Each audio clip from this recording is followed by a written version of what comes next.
You're listening to an Airwave Media Podcast. Hello, Saver.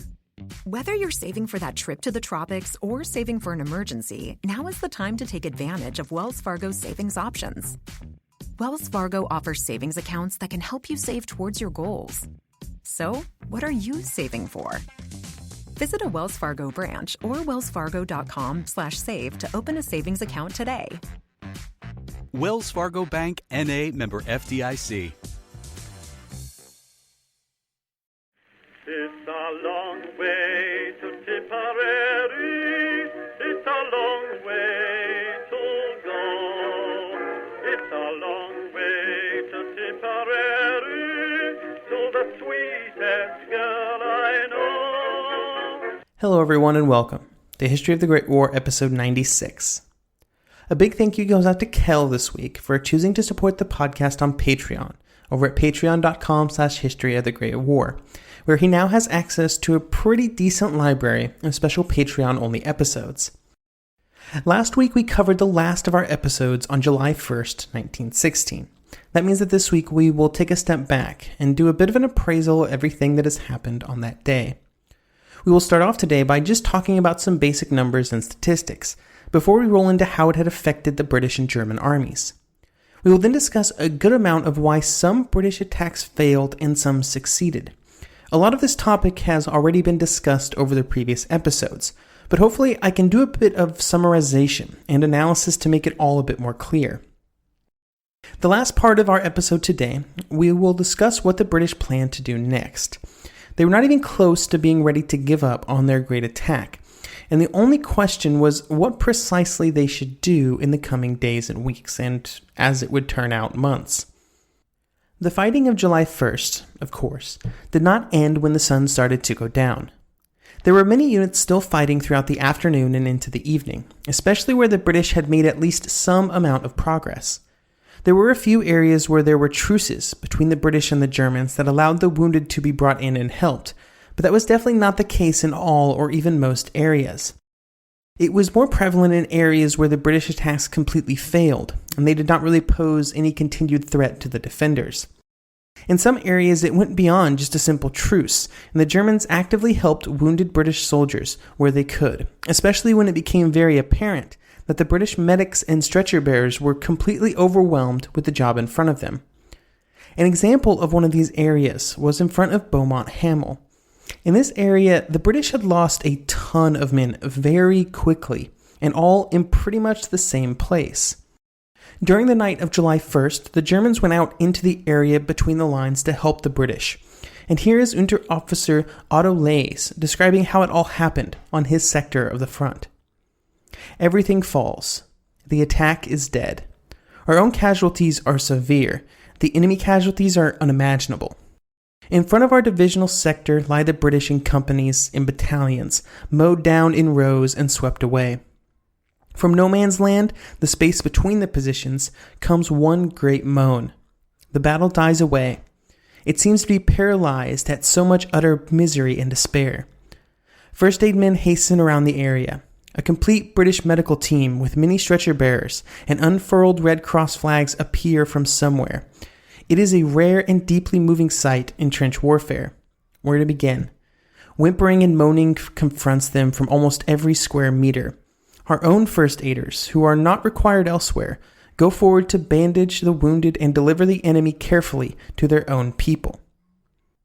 Here is Captain Reginald Lindsay Renton of the London Regiment 169th Brigade, 56th Division, as he describes what happened on his sector of the front, and how the truce came to a quick beginning and also a very quick end.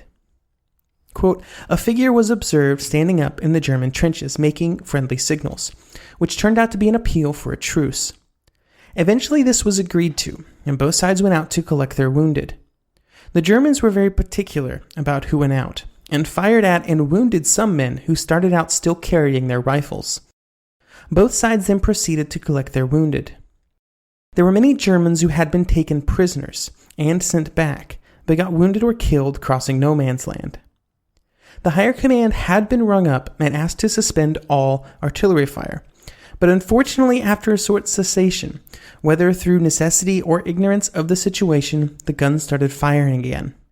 The Germans thereupon intimated that they would give our men 10 minutes to get back, then the truce would come to an end. Owing to this, it was feared that many who might have been saved were missed." End quote. It is unfortunate that it was impossible for everyone who needed help to get it, and much of this was due to just sheer quantity. As always, when we're on the backside of a big attack, let's talk some numbers. We start with the defenders. And for the Germans, their losses had been high by normal standards, but of course this action was not a normal situation. In total, the Germans had suffered around 13,000 casualties, although that number is a bit shaky for a few different reasons. The first was just normal slight inaccuracies on the part of German casualty numbers, and the second was how the Germans reported their casualties. We know that the Germans lost about 20,000 men during the fighting in the first 10 days of July, but we don't have much more detailed information than that. This is because the German army did not record casualties per day, but instead in 10-day blocks, which is why we only can make some assumptions about what specifically happened on July 1st, or during the bombardment that preceded it. Part of that 13,000 number also includes several thousand casualties, mostly taken on the southern end of the attack. While the German numbers are shaky, the French numbers are even worse. Estimates on French casualties on July 1st seem to vary pretty widely. I've seen numbers as low as 1,500, which seems impossibly low to me, and then up to about 7,000 or 8,000 casualties. I'm more inclined to believe that the real numbers was somewhere near the higher end of this range, but I don't really have any evidence for that. These numbers seem tiny and almost normal, especially when compared to what happened to the British. The top line number, and the number that everyone remembers, is that the British suffered 57,740 casualties on July 1st, and of those casualties, 19,240 were killed. Just the exactness of these numbers should say a lot about how much study and research has went into this specific day over the last century. This is easily the worst single day for the British Army in its history, and in fact, this day's casualties would exceed the numbers for the Crimea, Boer, and Korean Wars all combined. Those were much smaller conflicts, of course, but we're talking about a single day here, and it really was not even a single day, because most of those casualties did not happen over the 24-hour period, but instead in just a few hours in the morning.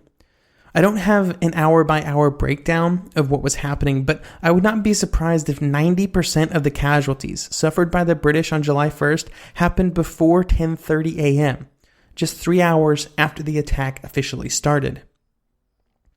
The casualties were also not evenly spread among the front. For example, in front of Beaumont Hamel, in one of the Newfoundland brigades, 9 out of every 10 men became a casualty in just an hour. While they were technically still men that belonged to this battalion, who were still unhurt and ready to fight at the end of the day, it had ceased to exist as a fighting unit. This type of problem would happen all along the front, as units were hit so hard that they simply no longer functioned. In general, of course, the first waves were hit the hardest, with more than half being killed or wounded. And again, of course, the officer corps in these units was hit even harder, with a 75% casualty rate. For the PALS battalions in the opening wave, the impact of the casualties on their areas of Britain was felt so harshly that we still talk about it today. And while these casualties were bad, it's some very big numbers, 57,000, there could have been a case that it was worth it if all of this sacrifice had accomplished something really meaningful, but it didn't. In fact, for all of these casualties, the British had only reached their goals for a small fraction of the front, and in fact, most of the attacking units did not even reach their goals for the first hour of the attack, let alone the first day. It had just been an unmitigated, unrelenting disaster. There has been a lot of thought and research by a lot of very smart people into why the British failed on July 1st and why specific areas failed so brutally and some had much more success. Success or failure on a specific area of the front was an equation that involved many, many variables. Each of them played together to determine if an attack would be successful or not. Everything I'll be talking about here is something that we've touched on at various points over the previous episodes, but it's worth going back and reviewing. There's entire sections of giant books devoted to just this topic. The first variable, and one that is impossible to not discuss, was the relative inexperience of the British troops at all levels, from the newest private up through the ranks to the generals. This inexperience started at a training level, as Sergeant Jim Myers of the 31st Division would discuss in this quote when talking about the training that he and other units had received. Quote, "The biggest mistake was made on maneuvers and training, and it was that we were never told what to do in case of failure. All that time we'd gone backwards and forwards, training, doing it over and over again like clockwork, and then when we had to advance, when it came to the bit, we didn't know what to do. Nothing seemed to be arranged in case of failure." End quote. I'm not sure I blame the British officers too much in this regard. Sure, they probably should have had some discussions about what to do when things went wrong, as they always do. However, this type of information and the ability to act on it was one of those skills that only seems to come with experience, and that's something the men just didn't have, and I don't know a good way to get that for them. The next variable was how the troops positioned themselves before the attack. Overall, many units crept out into no man's land during the preparatory bombardment, and then once it lifted, they tried to quickly rush the German lines. Other units just did the second part of this and rushed the German lines from the British front line. It would only be in less than about a quarter of the battalions involved in the fighting that would use the slow method of moving across, walking into the attack. And this is a pretty small number, but it is generally the units that people like to talk about, again because of that tragedy thing that I talked about a couple episodes ago. Sure, it was a dumb move. It was real dumb. However, there really is not much correlation between what the infantry did and their level of success. The third variable was generally confusion, which probably ties into the training and experience as well. Almost without exception, there was a huge amount of confusion in the British units after the attack began.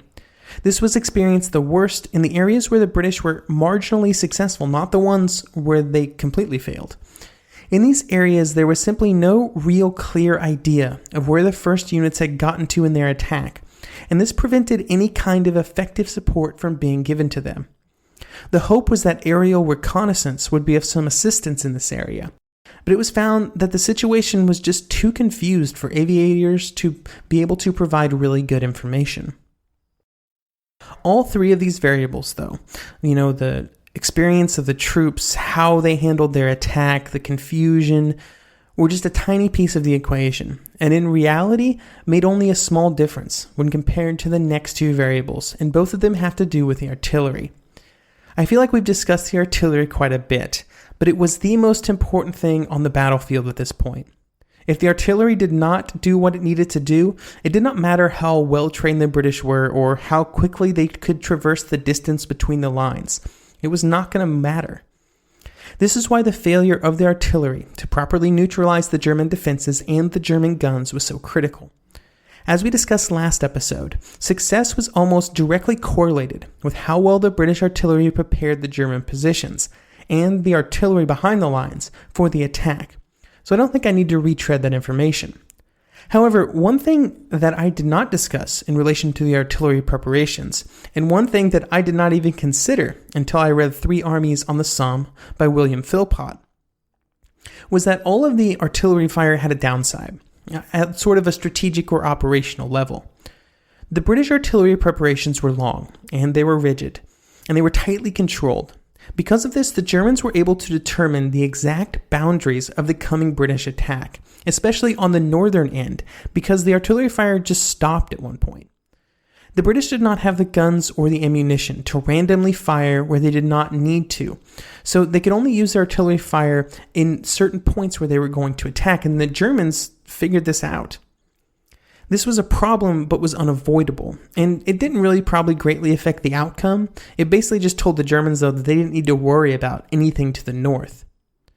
The problems for the artillery did not stop when the infantry went forward, and instead sort of compounded in on itself. They were supposed to lay down a creeping barrage to protect the infantry, but it rarely worked.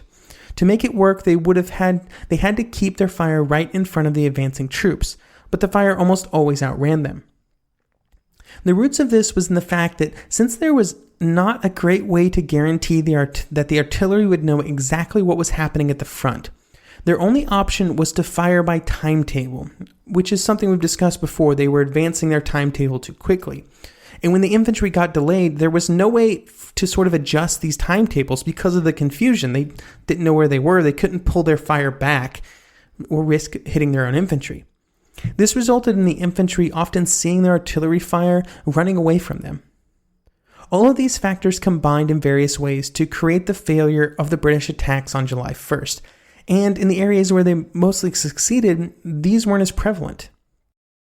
It is worth noting that the Germans also had their own beliefs on why the British attacks failed. They were doing postmortems just sort of like what I'm doing now. These beliefs were founded upon information gained from British prisoners, and after interviewing many of these soldiers, they came up to the following conclusions. First, the British reinforcements had great difficulty in getting to the fighting due to the effectiveness of German artillery fire. Second, the German wire was far more effective than the British believed it would be. Third, the Germans put up far more resistance than the British expected. And finally, because the German machine guns waited until the assaulting troops were quite close before opening fire, they did not waste ammunition and gave away their positions too soon, resulting in a large amount of confusion in the attacking units. This has been just a brief overview of why the British attacks failed. If you want more information, I highly recommend checking out some of the plethora of available literature on this subject, like The First Day on the Somme by Martin Middlebrook.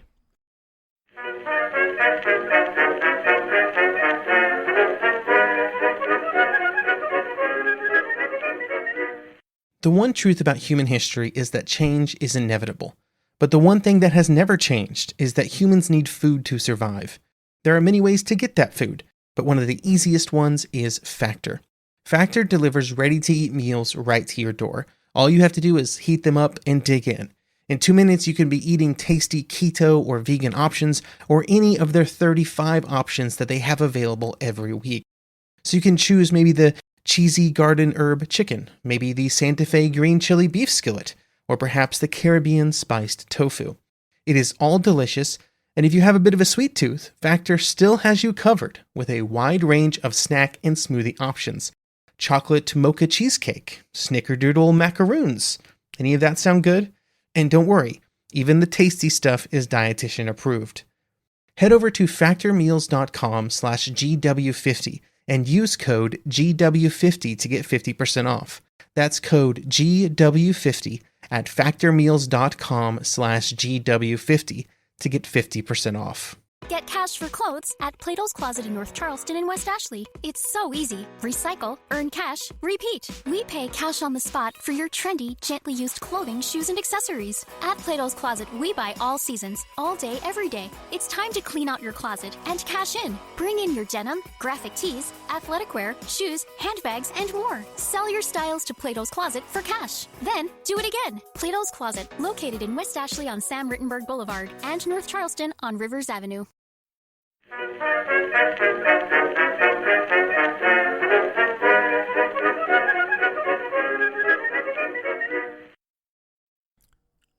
While the day had been extremely rough on the British, it had not been a walk in the park for the Germans either.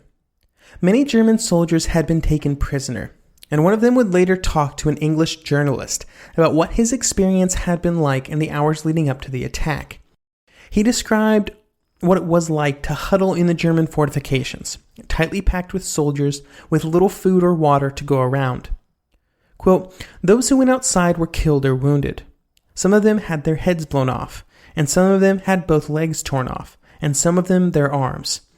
But we went on taking turns in the hole, although those who went outside knew that it was their turn to die, most likely. At last, some of those who came into the hole were wounded, some of them badly, so that we had to lay in blood. When the attack came, while it was rough at the front, back at headquarters, there was a bit of panic. The German generals had known that the British were going to attack, although the French were a bit more of a surprise. However, in all cases, the ferocity of the attack and the fact that it would continue past the first day was a great concern. While on most of the front, there was no threat of an actual breakthrough. This was something that was only really a concern in the south. Just the attrition of the situation was problematic. The problem of just sheer manpower shortages was only exacerbated by how things were handled with reinforcements. Reinforcing units were often fed in piecemeal into either counterattacks or to try and shore up the line. And this resulted in many getting chewed up by artillery fire and infantry before they could have any real effect. In his book Through German Eyes, The British on the Somme, by Christopher Duffy, he spends a bit of time discussing this problem, and he places the blame for it on the general structure of the German army at this time. In the German army, officers were often empowered to make independent decisions. They were informed of their goals and then were given at least some level of freedom on how to accomplish it. This system worked great most of the time, and it is part of why the German army is often seems to be so superior in everything that we're talking about. However, when this system was stressed, like what was happening on the Somme, it often left each unit sort of fending for itself. At every level of command, all that any officer could do when under pressure was to take whatever he had access to and send it forward. They were just trying to fulfill their orders to hold the ground. One officer would write after the attack that every battle brings with it a considerable mixing of our forces, but here on the Somme, this unwelcome phenomenon assumed dimensions which made an orderly conduct of the battle extremely difficult. The root cause was that the enemy were launching attacks in overwhelming force, and we had to put together all the possible units at hand and throw them into the action where the need was most urgent. If the German defense had been more unified, and they did not constantly throw in reinforcements as soon as possible into counterattacks, it's possible that they would have lost more ground but saved more lives. This was not the plan for the German Second Army, though, which caused Falkenhayn to make a move quickly after the first day of the attack. This move was to replace the Chief of Staff of the German Second Army. Its commander, Crown Prince Ruprecht of Bavaria, would write on July 3rd that, quite apart from the fact that it is inappropriate to change a Chief of Staff at a moment of supreme crisis, such a measure also amounts to a lack of confidence in the relevant commander, who does in fact bear the ultimate responsibility for any decisions that were taken. This in turn diminishes the commander in the eyes of his subordinates. As I've already noted, the blame for what happens lies at the door of the Army High Command itself, which did not arrange in time for reinforcements to be allocated to the Second Army. End quote. The replacement as Second Army's Chief of Staff would be Colonel von Lossberg.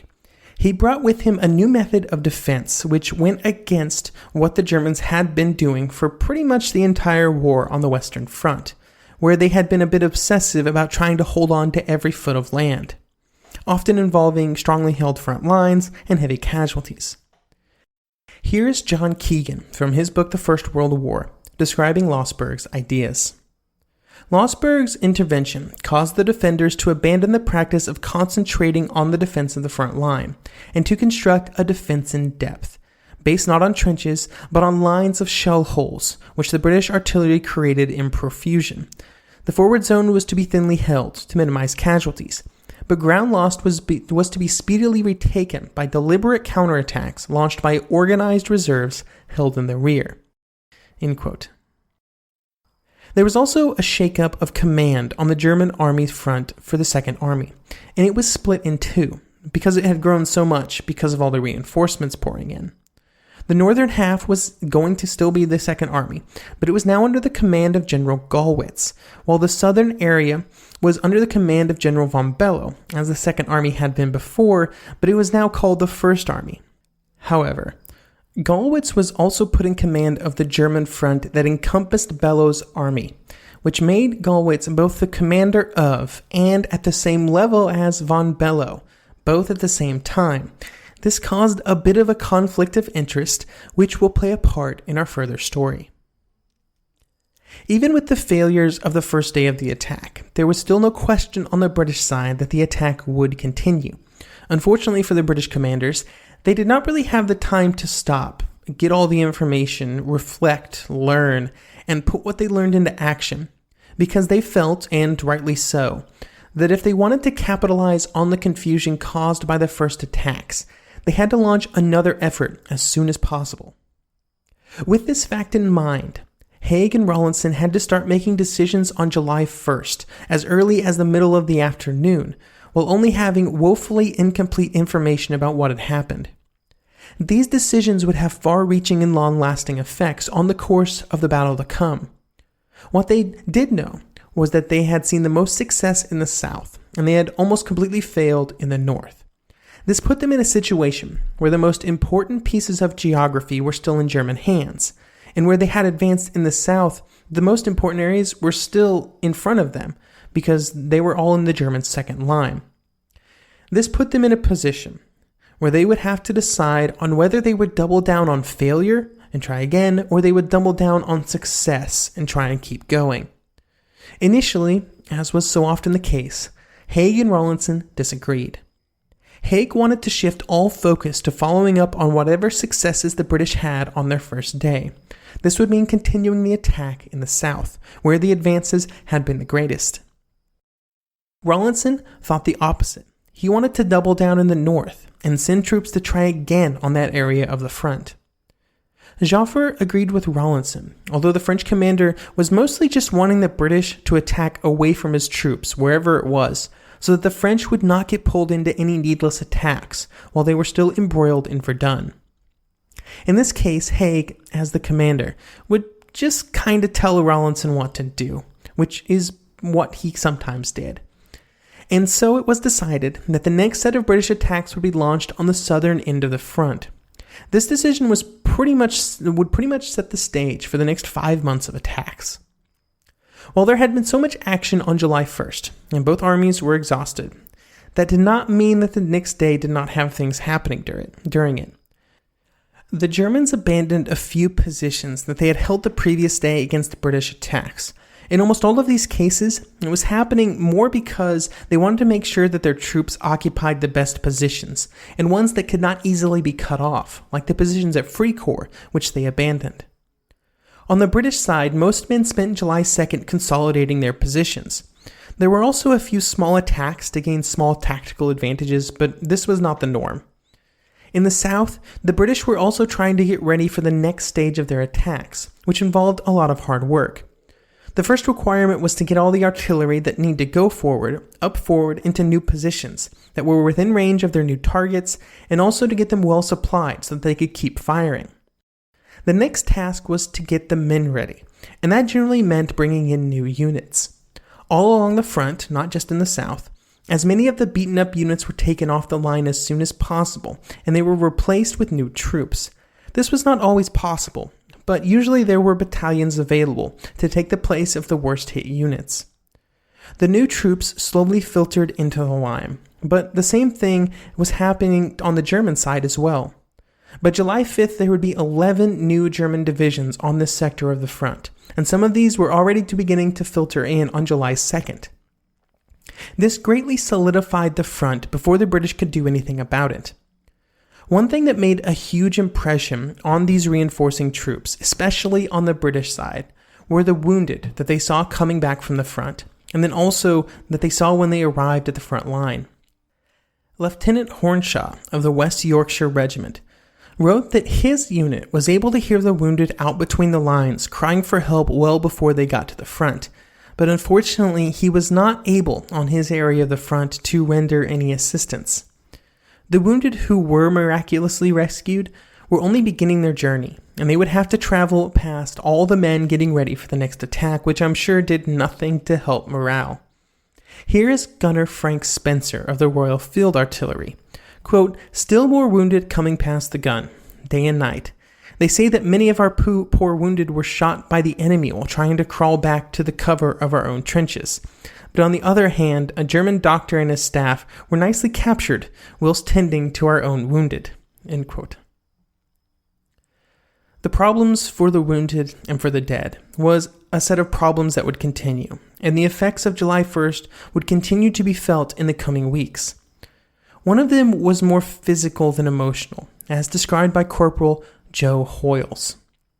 There was a terrible smell. It was so awful it nearly poisoned you. A smell of rotten flesh.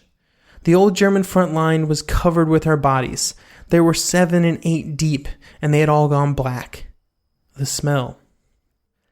In the units coming off the line, even the ones that had a few casualties, a grim task awaited the officers who commanded them. They began the long task of writing letters to next of kin for all those men who did not make it through the fighting. Lieutenant Edgar Lord, 96th Brigade, 32nd Regiment. Those who know the difficulty of sometimes writing an ordinary letter will get only a small idea of the reluctance to start such a job. One would wish to defer it forever if it were not for the anxiety of their loved ones.